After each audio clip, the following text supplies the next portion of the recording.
What's going on, guys? This is your Blockbuster Critic.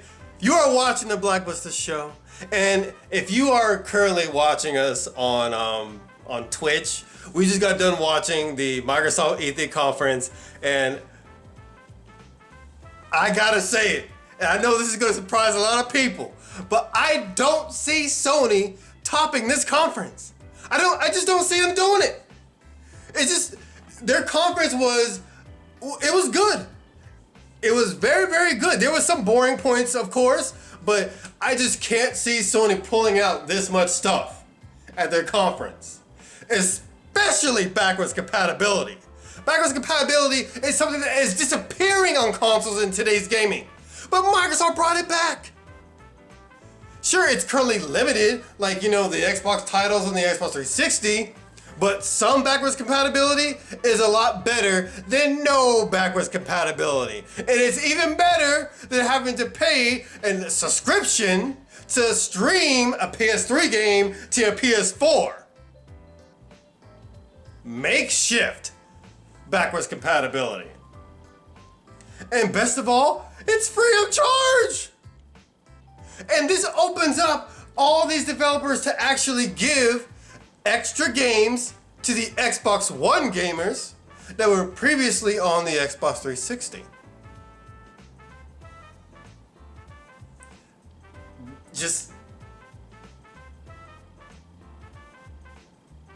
They did a good job. They did a good fucking job. Now, let's go ahead and go through the outline here. I've already jumped to like the middle of my outline, but that's okay. Halo 5 Guardians. You know, the Halo hype for me is pretty much dead, so I really couldn't get excited for Halo 5 Guardians. I'm sure it's going to be a great game, and I know you can drop in and drop out with the co-op. Co-op is always fun. It doesn't have the local co-op split screen anymore, but it does have free online co-op, so I guess that's okay. But for me, Halo 5 Guardians, it's going to be a good game, but for me personally, I just can't get hyped for it. You know, they showed how you can command, you know, your teammates to attack this or heal that person. It's a lot like Mass Effect in that aspect, and that's all I really can say about it. Warzone mode. Okay. I didn't get the name of this actual title, but this is a new Xbox exclusive. It had some kind of desolate world where this girl was walking around with this robotic dog, and it had some robots attack them and everything. And, you know, it was just a CGI trailer, but I did like what I saw. I did like the art style. I did like, you know, the character. I would like to see more. And I'm sorry, I don't have the name for it, but I'll have to find out later. The new Xbox controller. I don't know what the price point is going to be, but it did have some really good features. It had these new paddles. It had you can swap like all the buttons and everything. You can remap the buttons. This controller is pretty fucking great. For me, this is what the Xbox controller should have been in the first place. Because they said they spent millions of dollars developing the Xbox One controller, but I don't really see what they fucking spent the money on. This new controller, now that's some good shit. That's the kind of controller I would want. I think the main reason why they made this new controller is to kind of give, you know, with this whole cross-play thing with the Xbox, with the Windows 10 PC gamers, I think they're trying to give them, you know, a little bit more control over their character, a little bit more precision with their gaming, because if we're going to be doing, you know, versus modes and, you know, online modes against PC gamers, a controller is really not the way to go. You're going to be at a disadvantage. But I think they'll have a little bit more flexibility with their new controller. We'll have to see, you know, what other information comes out about that. Fallout 4. Now, I give no fucks about Fallout. I give no fucks about Bethesda. And if you do, you like broken fucking games. Every single one of the games that comes out is fucking broken. And the Fallout, I don't get the hype of the Fallout games. I really don't. The worlds are boring. The gameplay's okay. The character models are very stale. It's like plain fucking Cheerios in a bowl, but you call it AAA.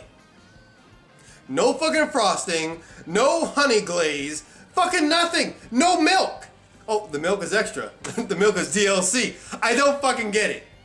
But the one good thing I can say about the Fallout game is that on the Xbox One, you will be able to put on PC mods. That's one thing I thought Microsoft would never allow on their console.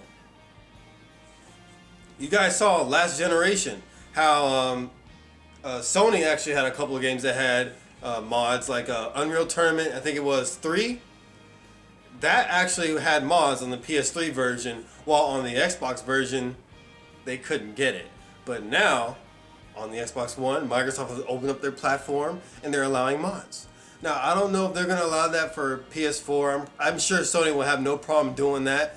But just on Microsoft right now, that's big for Microsoft to allow that. Do you guys understand how much pressure US gamers have put on Microsoft to where they have to completely change pretty much every policy and every practice that they have had in place for a decade? Gamers made that happen.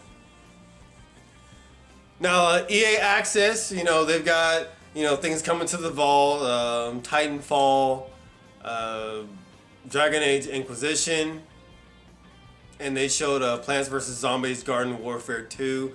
You guys know how I feel about EA. I don't really care about their games, and I don't really care about EA Access. Forza 6, it's Forza, new cars. That's all I can really say about that. They showed Dark Souls 3, multi-platform game. They showed Tom Clancy The Division. At that point, I climbed into my bed and just took a little nap because I was getting pretty bored with the EA Access, the Forza, the Tom Clancy. But the good thing with the Tom Clancy game is that it's going to actually come with the 2 Rainbow Six Vegas games that were on the Xbox 360. And that's what I was talking about before. With the backwards compatibility coming to the Xbox One, this allows developers to give you free games along with new games. The same way last generation on the PS3, how because they had Blu-ray on the PS3, they could actually give you extra games along with a new game. So similar to how BioShock Infinite, you actually received the original BioShock on the same disc. This just opens up new possibilities and gives more value for the Xbox gamers. They showed a trailer of Gigantic, which is a cross-platform game for Windows 10 and Xbox One. I love the art style. I love the way the characters look. I'm interested in that game. We'll have to get more information on that. They showed some indie games. Tacoma, from the people who made Gone Home. It's basically like Gone Home, but you're in a space station and, the whole crew has disappeared. A lot of mystery, a lot of searching, a lot of uncovering clues. I'm interested in that game. They showed a Shen, or pretty much there was 2 people, 2 explorers, getting some shit where they didn't belong, and this nigga got stabbed in the fucking chest, and it looked like the girl was getting ready to get eaten as well. I like the art style. I like the game. When it comes out, I'll definitely have to pick it up. Beyond Eyes. You're a blind girl who can only sense 2 or 3 feet in front of her and around her. I couldn't really get on with that. Cuphead. Cuphead has been in the spotlight for a long time. It's basically like an old cartoon style game, platforming. It looks great. It's got a crazy story where Cuphead and Mughead were gambling with the devil, and now they lost and they have to fucking do his bidding and shit. That's definitely a game to keep your eye on, guys. Now, Xbox Game Preview. This is basically taking a page from Steam, where you have early access to games that are still in development that you can actually pay for and play as it's in development. And what they have on Xbox is that you have trials so that you can actually play the game before you make the decision to actually buy it. Not every early access game on Steam actually has a demo. So I gotta give them props on that. Now, Tomb Raider, Rise of the Tomb Raider.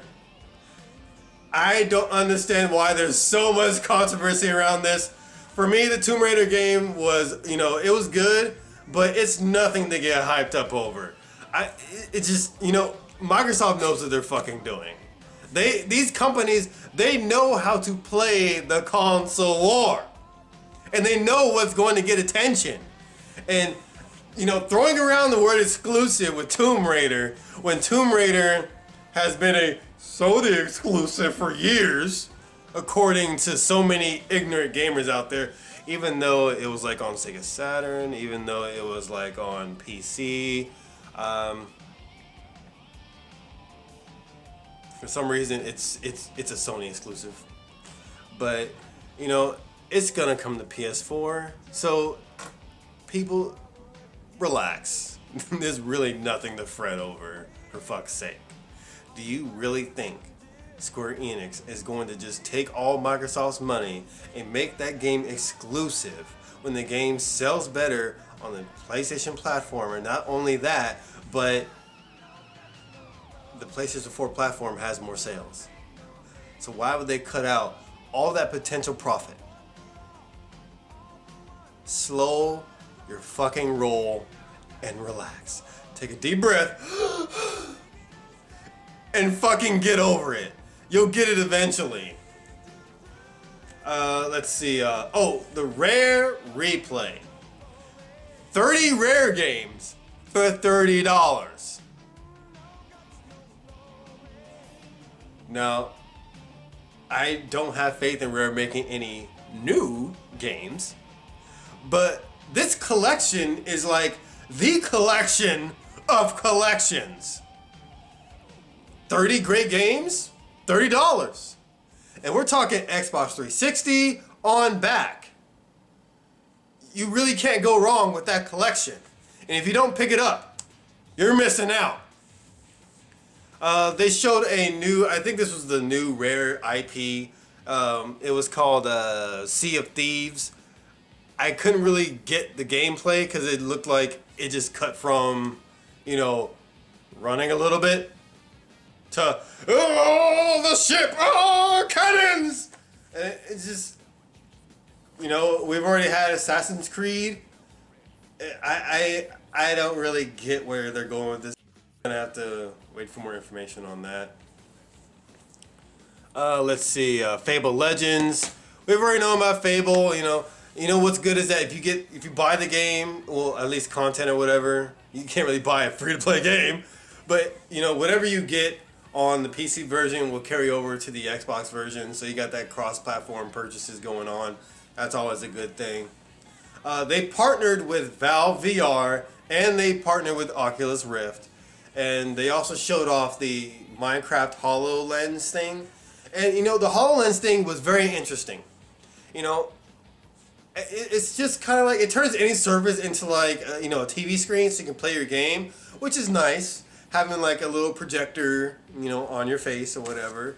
But I can't see people dropping money on that, mainly because they don't really need to play a game on any surface. But the other application they showed is that they can like create the Minecraft world like on a table. Now, I don't see many games other than Minecraft utilizing that kind of feature. And to me, it's kind of like a reintroduction to Kinect, but it's a different kind of technology. Sure, it has its, certain game applications, but as far as, being actual, I just don't see it being very useful. I mean, like I said earlier on the stream, I could see something like where you have like a 3D model of your character that you can see at the corner of your eye. You can see where you got hit. You can see where you damaged the most. You can see your stats or whatever. Or maybe you can have, a 3D model of like the enemy, where the weaknesses are, where you want to target, blah, blah, blah. I can see that. But just outside of the Minecraft thing, I just don't really see where else they can go with that. Let's see, what else? Oh, yeah, the Gears of War Ultimate Edition. You get to play the beta. It's available today if you guys are in the early access program or whatever. And Gears of War 4. This was the very end of their conference. Gears of War 4, I don't take everything that I see at these conferences, for what they show for face value. Because of course things aren't always what they see. They're on fucking gaming PCs and everything, but Gears of War, it's always been a good franchise, and I do want to play that fucking game. And Microsoft, you guys know I've always been the biggest critic of Microsoft, but this conference pretty much guaranteed that I'm going to own an Xbox One. Yeah. Guaranteed. I will own an Xbox One. But for fuck's sake, I don't want the Kinect. That I'm not going to put any money on. But yeah, Xbox One, it's got some great games coming. It's got some great features coming. This is going to boost their sales. Most definitely. They came out. They came up there on that stage. Microsoft did a good job. I gotta say. I gotta give it to them. Everybody better give it to them. Give Microsoft a round of applause. They did a good job. I'd give it a B- at the most and a C+ at the least. They did a good job. And like I said, I cannot see Sony topping this conference. Because, Microsoft's conferences have at least, they steadily been entertaining. Sony's not so much. Sony's has always kind of been a little boring, a lot like a lecture. And I just don't see Sony bringing up this much content for their platforms. I just don't see it. We'll have to see. Later tonight, we'll have to see. Do not miss the stream tonight. I think Sony's conference is at, 9:30 or something? I think it's like 9:30 Pacific time. I think it's like 11:30 my time. Let me look it up real quick so I can let you guys know now. Oh no, oh fuck, I was way off. It's 5:30. Yeah, 5:30 Pacific time, which is 7:30 my time. So that's about 6 hours from now. So you guys make sure you come back to Twitch. The link will be in the description below. Come back to Twitch, and we're gonna watch Sony's conference together. In the meantime, I'm gonna try to rearrange my room a little bit so I can get more comfortable. I kind of just threw this shit in here, but yeah. Good job, Microsoft. I'll see you guys on the Xbox real soon.